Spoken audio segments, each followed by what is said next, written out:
ca hân hoan trên khung trời xanh tuyệt vời, với những ngôi sao trên cao lung linh về đêm, như nói lên em vừa yêu.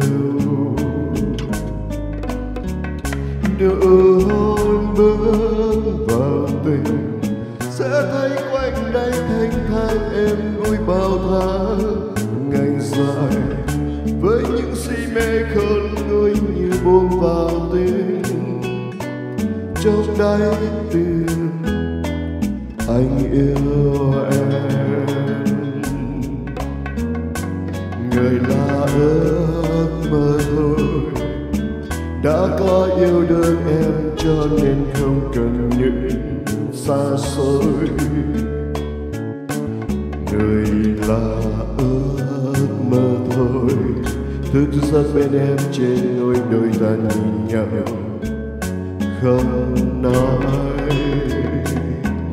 Người là ước mơ thôi, mãi mãi trong cơn say mê nên mong người mãi bên tôi. Người là ước mơ thôi, chớ đắn đo hay âu lo nhân gian đổi thay, vì có tôi đây.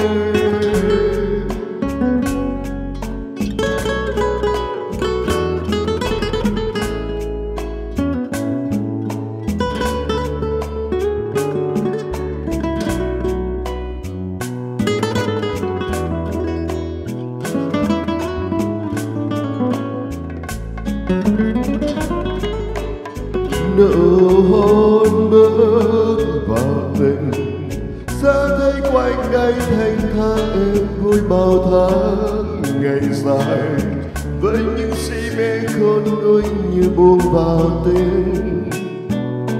Trong đáy tim anh yêu em, người là ước mơ thôi, đã có yêu đương em cho nên không cần những xa xôi. Người là ước mơ thôi, thức giấc bên em trên đôi ta nhìn nhau không nói.